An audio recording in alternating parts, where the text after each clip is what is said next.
คล้ายๆคือกันกาย้อนยุคไปปี1990นะบางกรมเสาคือจะมีเสากลมๆเขาจะไปทะเอาควานไปทะกับตามกับลูกสาวการไปจ้างสีนี่เป่าเท่าเลยเขาเอาเป็นเป่าบ่เป่า10,000กี่ทำไมก็ซ่ากับโบแมนเขาปูเอานี่เนาะปลูกเอาเอามาปูต่ออันนี้ก็เอามาปลูกต่ออีก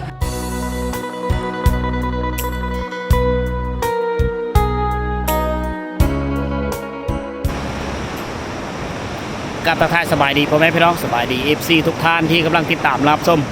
พบกันคือเก่าคือเดิมวันนี้ทุกคนเลยวันนี้ค่อยมาที่กรุงเทพเมืองนองแขวงสวรรณเขตได้หลังจากเมื่อพักผ่อนอยู่เฮิร์นทุกคนเลยนะออกมาแต่ป่าแล้วก็พักผ่อนอยู่เฮิร์นแต่ก็ซ้ำไม่ได้พักเพราะว่า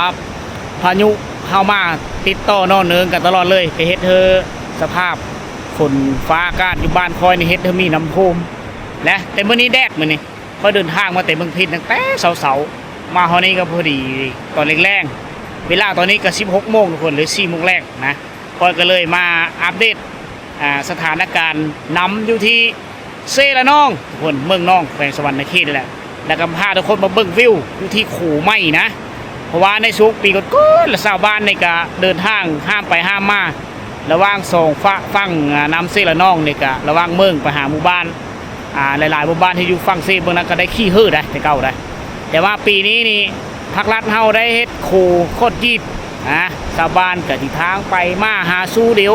ย่ามเจ็บเป็นอุ่นก็ไปกลางค่ำกลางคืนก็สบายแล้วบาทนี้นะหลังจากสร้างตัวนั้นแล้วมีผู้ว่าโคไม้ในตำนานของพระเจ้าบางเทื่อเขาจะเฮ็ดเป็นแหล่งท่องเที่ยวต่อเฮาก็ยังไม่ทันรู้จักแผนของเขานะมื้อนี้พามาเบิ่งโคไม้ก่อนทุกคนเลยมีโคไม้แล้วแต่ก็วิวธรรมชาติยังงามเหมือนเดิมได้ช่วงนี้เป็นช่วงหน้าฝนนะน้ำเซละนองนี่กำลังหึ้นได้ทุกคนเลยพี่มึงก่อนๆนี่ฮึ้นพี่ขอบเขตน้ำนี่เห็นบ่ฮอดพระลานหินเสียงน้ำมันจะดังได้น้อยนึงพ่อแม่พี่น้องเลยโคคอนกรีตนี่ก็สร้างพอดีสำเร็จพอดีปีนี้ก็พอดีได้ท่านเที่ยวไปมาในช่วงหน้าฝนนี่โหแล้วความยาวเติบได้ห้ามเซละน้องเพราะว่าจุดนี้เป็นจุดที่แคบที่สุดฉะนั้นเขาเจ้าก็เลยเฮ็ดโคคอนกรีตขึ้นมาอยู่จุดนี้ก็เป็นจุดหนึ่งที่ชมวิวโอ้คักเนาะนี่อยู่เทิงกูจะเป็นแกงเป็นเกาะเป็นโดนน้ำตูนแห้งอยู่เทิงนะบอกเขาเจ้าเฮ็ดโคนะรอทาเบิ่งลุ้นไปน้ำกันว่าปีซิมาทางเจ้าเข้าขึ้นเล้าแล้วพูดเข้าหายแล้วมีหัวว่าชาวบ้านสิโฮมแห้งโฮมเจอกันเฮ็ดคือเก่าบ่ถ้าไปเฮ็ดค่อยว่าน่าจะเขาเจ้าน่าจะเฮ็ดขึ้นเพราะว่ามันกลายเป็นสถานที่ท่องเที่ยวของเมืองนองนั่นก็คือของแขวงสวรรณเขตเฮาสบายแล้วบางผู้คนก็ยามแรงๆลงมาอาบน้ำอยู่พี่ได้เขาเจ้าก็ได้ถือกระเตาะสบู่มาอาบน้ำอยู่พี่แหละเซละน้องเนื้อที่แถวนี้ยอมรับเลยว่ามันกว้างแหละเจ้าปูมันต้นหลายนี่รถไถซิงชาวบ้านไซแถวนี้นี่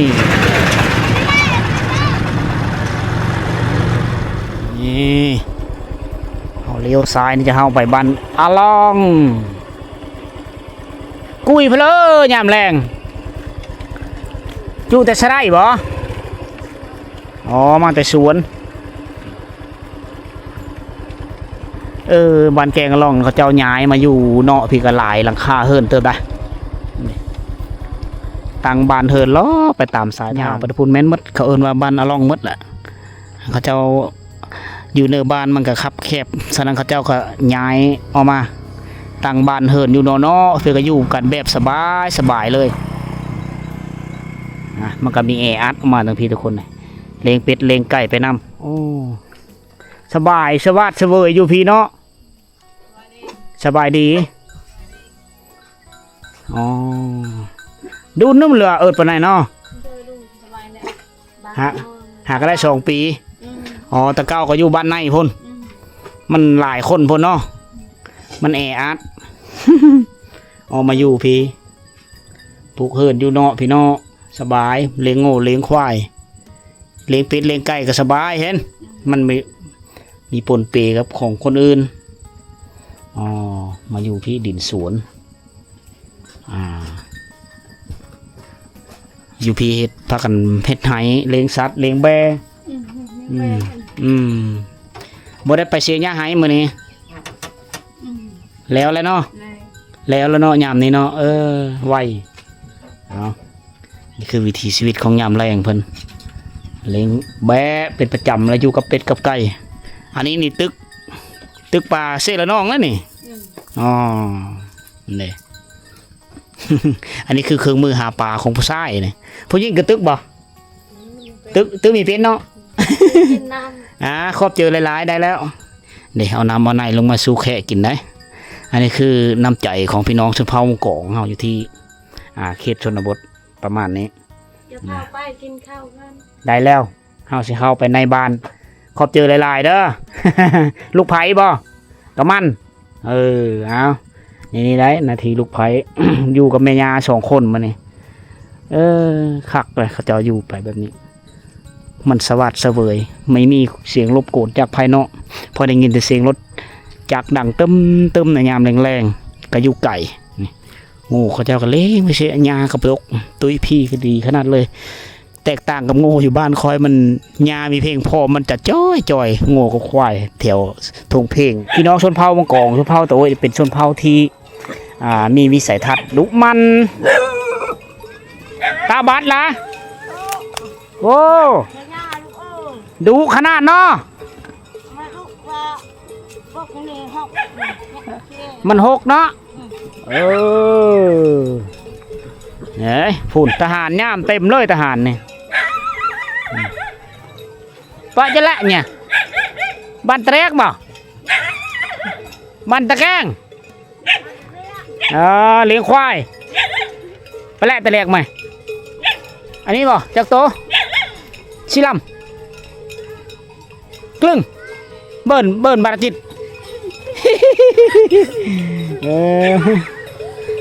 ได้ละ40-50โตหลานผู้หญิงรู้ๆหลานผู้หญิงจะได้เวหลายนะจะแตกต่างกับผู้ชายลิ้นรถเลี้ยงโง่เลี้ยงควายผู้หญิงนี่ก็ตักน้ำตามเขาเกลือหมูเกลือเป็ดเกลือไก่ซอยพ่อซอยแม่ตู้บอกเริ่มเสียเท่าน้อยนะปลูกมะเขือนี่มะทั่วมะนัดมานี่เพิ่นปลูกสาลี่พร้อมสูนน้อยแต่หลายเนี่ยปลูกกึ้ยมาซื้อเลยเครื่องเจาะเนาะทั้งสาลี่ อันไหนมังแหน่นะพี่จ่าปลาไหล จ่าปลาไหลจะกินมากมันเนี่ยผู้เฒ่าอยู่ล้ามีเป็นนี่แล้วกลมๆเงยๆพอได้เฮ็ดเนาะแม่เนาะอยู่เฮิรนล้าเพิ่นเมยได้ออกกำลังกายนำพูนต้นโกยเราก็3-4ก่อ อันนี้ลานบ่นี่ซอยเวอีญาแล้วเนาะฟังเสียงกระโลงควายคักเลยนี่ปงเตรียกซื้อลื้อเตรียกอันนี้คือวิถียามแรงวิถีชีวิตคนชนเผ่าบรูแถวนี้แหละอยู่กับไฮกับศูนย์น้อยแต่มีหลายแนวปุเซอนับแต่มาแตง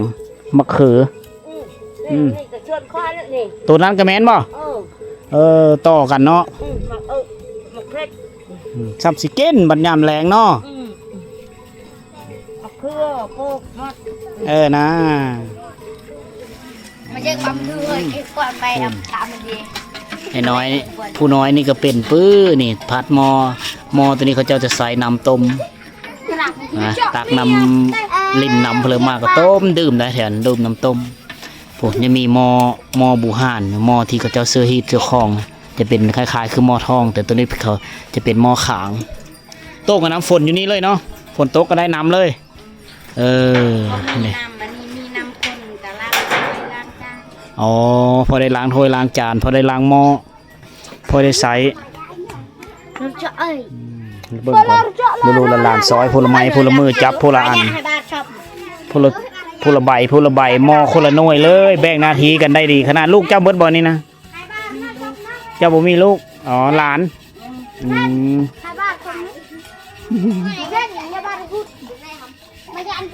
เบิ่งนี่ผลิตสิ้นแล้วเนาะนี่เนาะหรือหักกระเฮ็ดบ่หักกระเฮ็ดหักกระเริ่มมือลงมือ ปอโทนาเต็มแล้วนี่อันนี้อันนึงอันนี้เนาะสุดแล้วอันนี้ ตอน สุดแล้วต่อไหม ตอนมัน ปอตัวแต่ละลายพื้นอันนี้เชอะแม่นบอกแพร่ชิ้นวันนี้โอ้แพร่ชิ้นพี่น้องเผามังกรเขาจะต่ำชิ้นเองได้ขายน้ำอันนุงเองแน่เนาะอันนี้คือฝีไม้ลายมือของเขาเจ้าสืบทอดมาแต่รุ่นปู่ย่าตายายก็ได้เฮ็ดจังซี่แหละพวกเรามีฝีไม้ลายมือก็พอได้นุงคือเขาเจ้านุงมันเป็นสิ้นเขาเจ้าต่ำเองเลย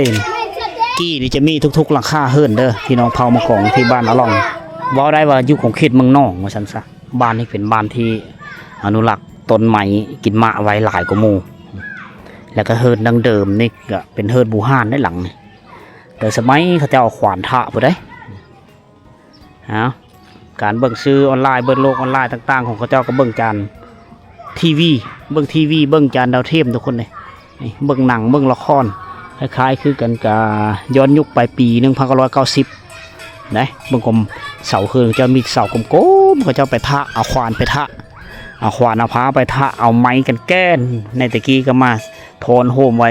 หลายฟ้าหลายปีเริ่มมีเงินมีกำลังทรัพย์เพียงพอปลุกสร้างเฮิรนหลังใหม่เขาเจ้าก็ปลุกขึ้นมาแต่ช่วงนี้ก็ยู่ไปยังซี่ละเฮิรนโบราณหลายหลังเลยสาบานกำลังทยอยมาแต่ให้แต่โซนอ่องกระพาอ่องถงมาแล้ว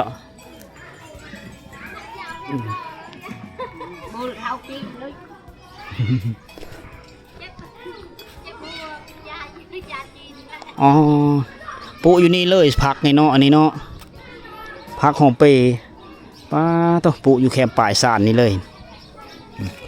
อันเดใบงามอันนี้คือความดุมั่นของเขาเจ้าปูอยู่แคมป์นี้เลยกาเบมักเพชรใช่พร้อมโอกาอยู่นี่เราไปปลูกอยู่ให้บัดนี้เนาะอันเดอันนี้คือเพิ่นกาเบมักเพชร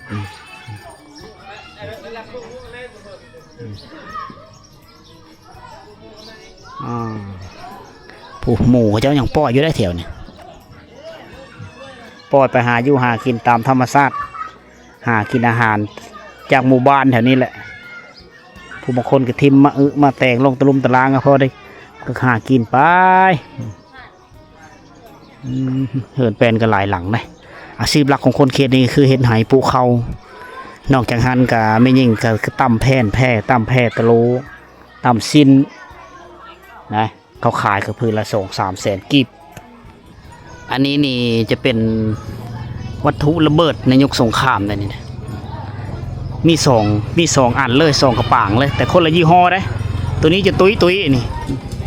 ตัวนี้ในสีแหลมๆได้น้อยนึงส่วนหลายชาวบ้านเขาจะไปเฮ็ดเสาเล้าเฮ็ดเสาซ่านเสาเฮือน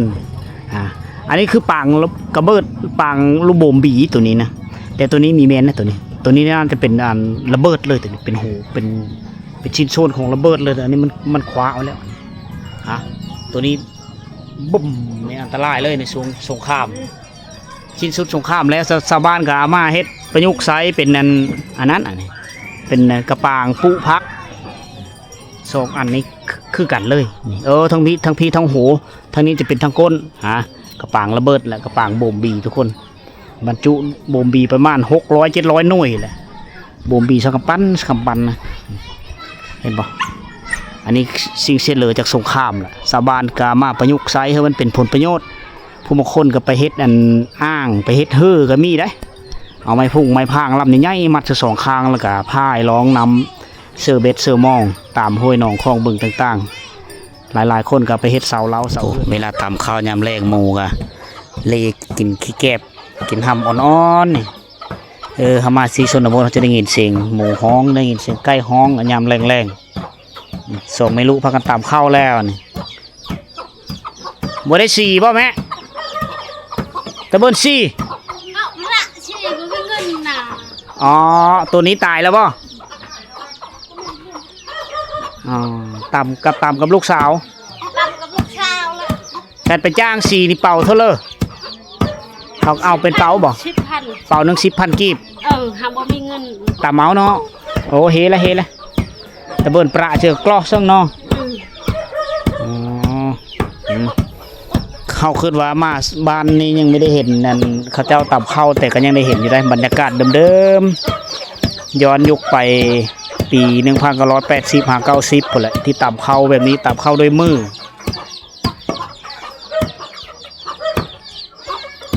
สระเขาเจ้ามีเยอะนะแต่น้อยๆพอดีต่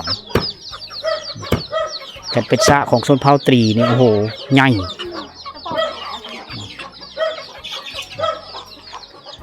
ลูกกับแม่ได้สินเขาเจ้าหนงนี่ต่ำเองนี่ผลิตเอง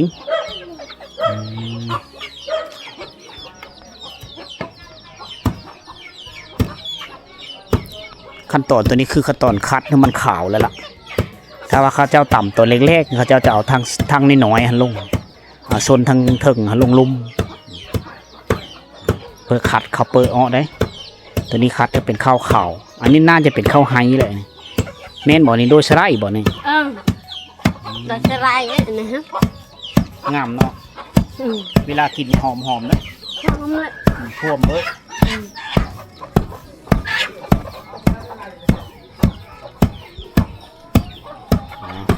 สีและนาทีไม่ยิ่งผู้ชายเขาก็ตำน้ำอยู่บ่แต่ละมือผู้ชายก็ตำมือกันเนาะหาโซลายไม่ยิ่งเฮาตำเนาะได้ป่าบ่บ่ได้เนาะโอ้ยังมีท่านแล้วอยู่ดำหน้านะยังท่านแล้วนะตะเก้าเพราะมันมีน้ำเนาะมันหาก็มีน้ำก็เลยดำตอนนี้ช่วยบ้างบ่เบิ้ลนะบ้างบ่โอ้หาหน่อไม้เฮ้หงสีนี่ตัวนี้ตายแล้วนี่นี่ตายแล้วกูจีดแล้วเนาะใส่งานมีได้แล้วกูจีดแล้วซื้อมาทั้ง2 เครื่องคือว่าแล้วมันมีทนทานกับการใส่งานก็เลยบริวิตการอ้อให้งานคือเก่าลูกสาวผู้ใหญ่ๆไปเอาโพซิเมื่อเฮินโพแล้วเนาะยังพอท่านได้ลูกไผ่ป่ะมันมีลูกไผ่ลูกมันได้2 คนนี่แหละลูกมีแต่2 คนผู้เอ้ยเมื่อเพิ่นโพแล้วอันนี้ผู้เอ้ยแล้วอันนี้ว่าผู้เอ้ยอ๋อผู้นึงยังน้อยผู้น้องไปลิ้นเลยผู้นั้นยังน้อยผู้นั้นเนาะ5 ปี4 ปี 5 ปีเอามีลูกชายนี่ก็ขมั่งเปื้อเนาะแม่เนาะมีได้ลูกไผ่มาเลี้ยงแล้วคันได้ลูกไผ่ใครแน่ได้ลูกชายได้ลูกไผ่ลูกชายบ่มีลูกชายเอาลูกเคยมาอยู่น้ำลูกเคยฮะให้ลูกเคยแล้วเอาโพลแล้วให้ลูกเคยมาอยู่เด้อบัดเท่าแล้วบ่มีผู้เลี้ยงได้ได้บ่มีผู้เลี้ยงแหละบ่มีลูกชายฮะลูกชายมันตายแล้วฮะว่ากับลูกเคยก่อนกันลูกจะมักลูกแม่แหละอยู่นะแม่สิเอาลูกแม่เมื่อแล้วบ่มีผู้เลี้ยงแม่ได้จุดเผาบ่รู้เฮานี่บ่ได้เนาะต้องได้มือเนาะจู่จุดงก็ยากบัดเอาผัวก็จู่ดงก็ยากให้บ่รู้ตัวน่ะแย่มาผู้ไทยลาวผู้ไทยเฮาอยู่นำแบ่งกันซุมเฮาแบ่งกันนี่บ่แบ่งเลยพอเฒ่าแม่เฒ่าบ่มีผู้เลี้ยงก็อยู่นำพอเฒ่าได้ลาวผู้ไทยส่วนเผาบ่รู้เฮาก็คอยปรับเปลี่ยนไปต่อหน้าไปก็ยังสิมีอยู่ดอกลูกเขยอยู่นำพอเฒ่าแม่เฒ่านี่ลูกสาวควัดแม่ฟัดแบบนี้แม่ฟัดลูกสาวบ่ฟัดแม่ฟัดคกนี้หลายปีแล้วได้นี่เนาะไม้แก้นข้างแหนเปื้อนี่ไปรายการทำได้หมุนเนาะแม่เนาะมาอันเดือยเห็นอันแหละดอลูกนายเด้อันห้ำมันนี่เกลือหมูบ่มีหมูนะให้อะไรเกลือไก่หมูกับบ่มีแม่วะตายแล้วหมูตายภาคปะอยู่นี่แหละปะในคกนี่ให้เป็ดให้ไก่กินเลยเนาะ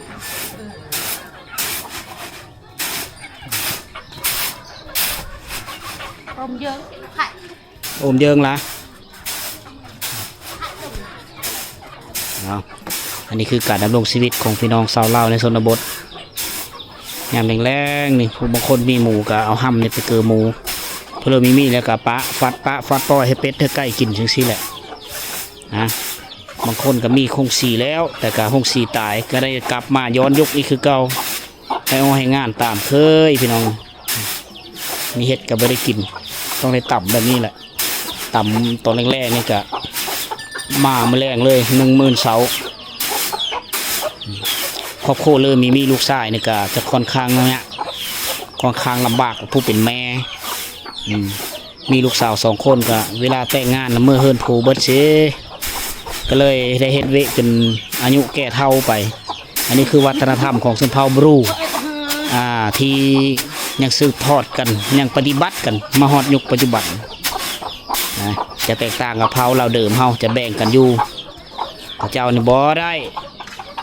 แต่งแล้วก็ต้องเมื่อเฮือนผัวเลยเมื่อเฮือนสามีเลยโอ้มันประทันเบิดเนาะโต๊ะแง่นี่บ่ได้ต่ำมีแต่พ่อเลยบ่นี่แปะเลยอ๋อเก็บเอาเก็บเอาแหละเก็บเอานี่พ่อเลยบาดเนาะเสียงไก่ห้องแซ่วจะคักขนาดเลย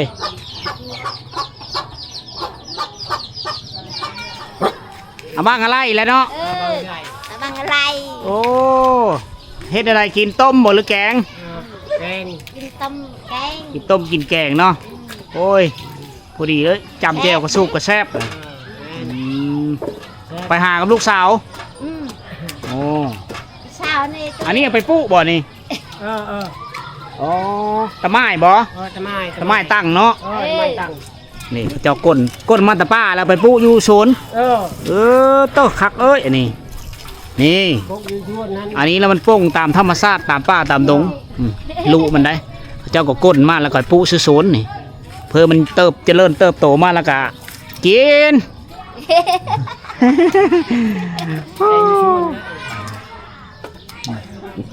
พากันใบลูกไม้ไปหามาแล้วก็ใบแกงกินแรงเลยนี่จ่าตะบื้อได้เลยนะจ่าตะบื้อเลยมีหันกินนะอยู่กัน3 พ่อลูก3 คนบ่ไปหน้าตึ๊บดงเนี่ย5 4โอ้โหนะแบบหนักเอาเลยยังบ่แล้วยังมาฟัดอยู่เฮิร์นนี่โอ้ยพี่เฮิร์นเพิ่นนะอยู่พุ่นโมเมนต์เฮิร์นเพิ่นบอลเพิ่นต่ำเขาโยมมาอุ้มประดงกันเนาะพุ่น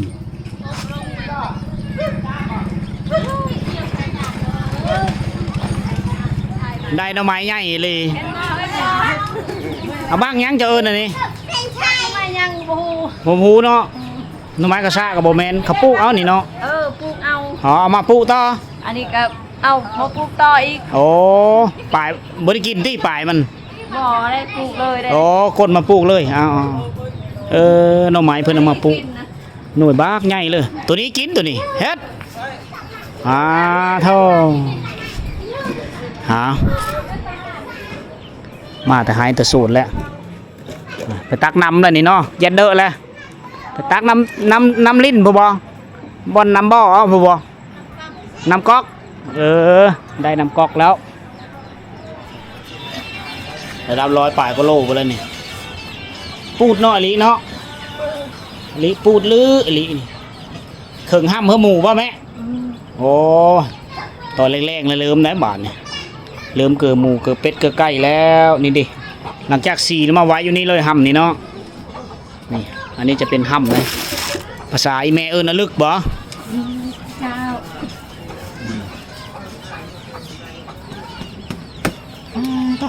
อันนี้คืออาหารสัตว์เลี้ยงโดยเฉพาะคือตัวหมูตัวอ้วนๆนี่แหละเกิดเสื้อห่างระเบิดเลยได้เพิ่นเกิดเห็นบ่ห่างระเบิด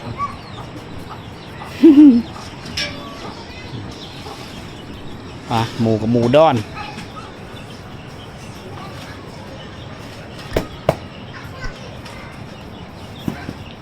เสื้อน้ำโมบอกบันนี้เสื้อน้ำธรรมดา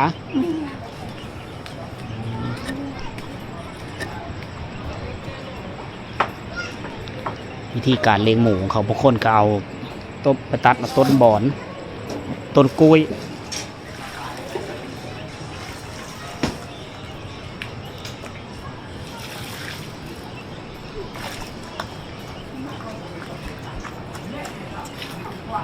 ชาวบ้านจะเลี้ยงเอาลูกมันบางคนก็เลี้ยงขายลูกมันได้ เป็นแนวพันธุ์คือฝรั่งเลย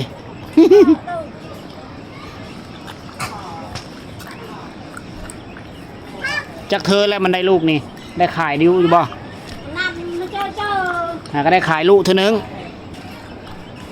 หมูฝรั่งลูกสอดฝรั่ง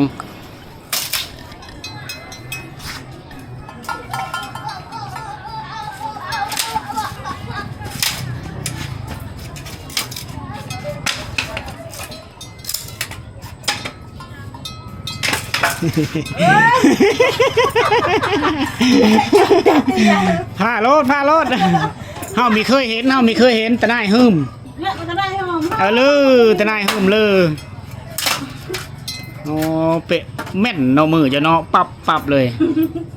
คุณ โรยเจ้หน้าไปปรับนิกเลย บ่แล้วละเจมตรงนี้แล้วเนาะอ๋ออันนี้จะเป็นห้างหมูเพิ่นในเมื่อก่อนเขาเจ้าจะเจาะเอาไม้เฮ็ดเอาเป็นแต่นี่สายตีนรถนี่ใหญ่เลย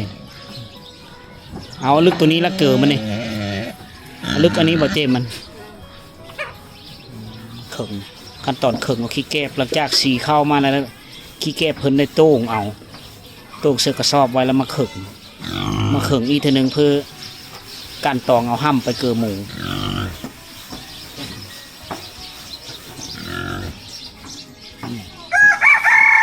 ชำนี้ได้แล้วบอกเกลือได้ชำนี้เนาะเดี๋ยวทำอ่อนละหลังจากสีเพิ่นแม่เพิ่นมีหงสีแล้วสีเราหอนยามแรงมาต้องได้เข่งห้ำผู้บางคนก็สะสมน้ำโมไว้แล้วก็มาเกลือห้ำเกลือหมูเกลือเป็ดเกลือไก่มันก็ตุ้ยได้หมูเห็นมั้ยตุ้ยพี่ดีได้ผมอูดลูดอยู่กระตุนกระโตมเขาเจ้าเลี้ยงหมูแม่ในเลี้ยงเพื่อมันเอาแม่แพลูกเขาเจ้าก็ขายเป็นหมูน้อยราคาประมาณต่ำสุดก็500,000 ปลาย600,000 กีบถ้าไล่เป็นพี่เงินพี่น้องชาวไทยก็พันปลายกว่าบาทแล้ว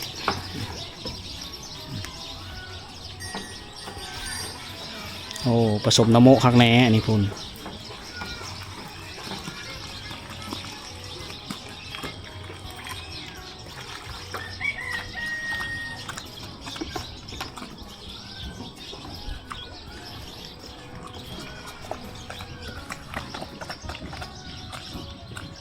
หลายแล้วเหินแม่เนาะมีเท่านี้มั้งบอกมีแต่3 หน่วยนี่อ๋อบางเหินก็หลายเลยเด็กอันนี้หลายปีแล้วนี่เนาะจนดำจนเก้งเขาจะเอาพัดอนามัยไว้อันนี้ภาษาเขาจะเอิ้นว่าอลุ่ยนี่เขาจะเอาหน่วยแก่ๆในแก่ๆที่มันขยายเม็ดมันเป็นแนวพันธุ์ได้แล้วเขาจะมาเจาะเอาในมันแล้วครับตาแดดหรือยางไฟไว้เพื่อนำไปใช้เป็นอุปกรณ์ที่ตักน้ำได้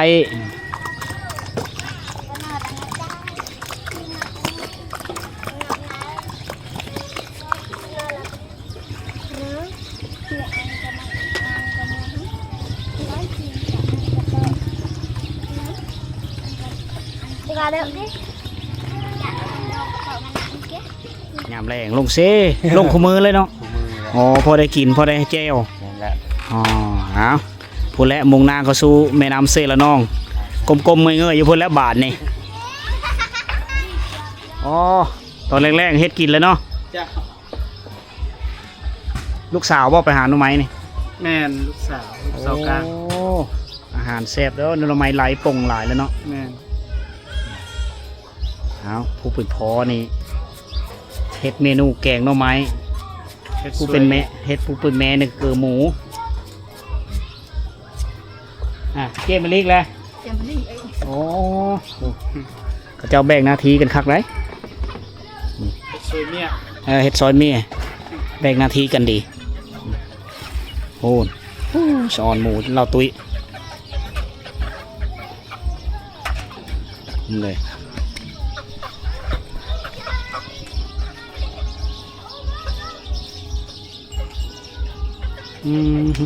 ก็เจ้าเลี้ยงลูกมันเอ้ามีกินซ้ำ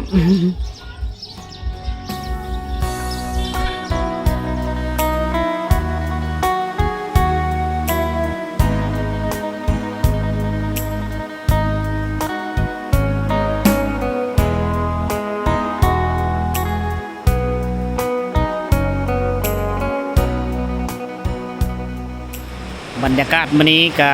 คือที่ค่อยได้พาพ่อแม่พี่น้องพา FC ทุกท่านได้มาสัมผัสกับวิถีชีวิตของพี่น้องชาวลาวอยู่ในชนบทโดยเฉพาะคืออยู่ที่บ้านแกงอะล่องเมืองนองแขวงสวรรณเขตเฮาเองนะเมืองนองเป็นเมืองผู้ดอยทุกคนฉะนั้นคนชนเผ่านี่ประมาณ99%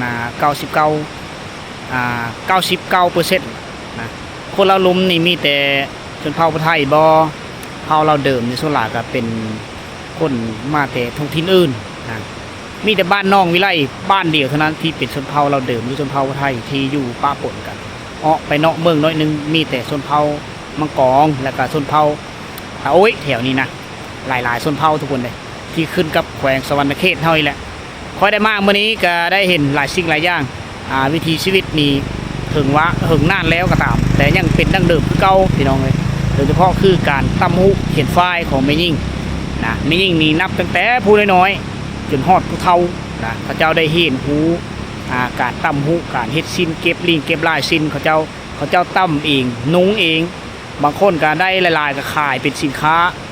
เพราะว่าเขาเคยหาเงินแม่ยิ่งนี่หาเงินจากหัตถกรรมที่ตำแผ่นแผ่นี่ไปขายอันนึงก็เป็นเอกลักษณ์ของชนเผ่าเมื่อก่อนโดยเฉพาะคืออยู่เมืองนอกทุกคนนะในงานเทศกาลบุญทรงเฮือแต่ละปีเขาเจ้าจะว่างสินพานาแพร่ของชนเผ่าเฮานี่ขายนะถ้าว่าเพลเยอะต้องการแล้วไปเลอะเบิ่งในช่วงนั้นเขาเจ้าจะว่างแสดงอันนั้นคือวัฒนธรรมของพี่น้องชนเผ่าเมื่อก่อนอยู่ที่เมืองนอกนะแล้วก็เลี้ยงเป็ดเลี้ยงไก่อาชีพหลักคนเทศนี้ก็คือทุกคนได้เห็นนั่นแหละโซลายก็เฮ็ดไห้ปลูกข้าวปลูกมันต้นนะนับแต่โหบ้านไปวิทโคเข้าไปนี่ก็แม่นเลยเป็นสวนมันต้นงามอย่างใหญ่ไปจนฮอดเมืองคนดีมกรีเจอน้ำพี่น้อง 3-4 หมู่บ้านที่อยู่ฟ้าซีและน้องเบื้องนี้ได้มีโคคอนกรีตใต้ไปมาสะดวกสบายแล้วทุกคนเลยปลูกมันต้นกับพ่อค้าสาวขายก็ได้เอาไปซื้ออยู่โซนมันต้นเท่าเองนะพ่อค้าขายข้าวสารกับขับรถไปขายเฮอชาวบ้านอยู่ที่เฮิร์นเลยในปีก่อนๆแล้วเขาจะได้เชื่อเอารถแปะซื้อรถจักรขี่รถจักรข้ามเฮอไปเพื่อเสียเอาเข้ามากินได้ในกรณีมื้อเลิกปีเลิกเข้ามีกุ้มกินนะอันนี้คือวิถีชีวิตหลักๆของเขาแหละแถวนี้เอกลักษณ์วัฒนธรรมของพี่น้องชนเผ่ามั่งกองแถวนี้เขาเจ้ายังใส่น้ำเต้ายามแรงมาเราจะได้เห็นเขาเกลือหมูเกลือเป็ดเกลือไก่กับบ่งบอกถึงว่าการนำใช้วิธีการนำใช้ชีวิตนี่แบบดังเดิมเด้อทุกคนเด้อถ้าว่าเพลิมมักหักในการท่องเที่ยวชมวิถีชีวิตที่ยังเป็นรูปที่เก่าของเดิมอยู่แม่นมาที่บ้านแกงอะล่องเมืองนองแขวงสวรรณเขตสำหรับวิดีโอนี้ก็มันค่ำมันมืดแล้วบ่สิหอมที่เดินทางเข้าไปเมืองนองไปพักอยู่ที่เฮิร์นเบาตุกวิธีเล่ามือต่อไปพวกเฮามีแผนเดินทางไปเมืองตาโอ้ยแขวงสารวัตรทุกคนเลยรอบนี้มีได้ไปเมืองสมุยรอบนี้สิเดินทางเฮาเทศบาลเมืองตาโอ้ยแขวงสารวัตรนะเป็นเรื่องติดตามการเดินทางเฮาพบกันไหมในคลิปต่อไปเด้อทุกคนเด้อ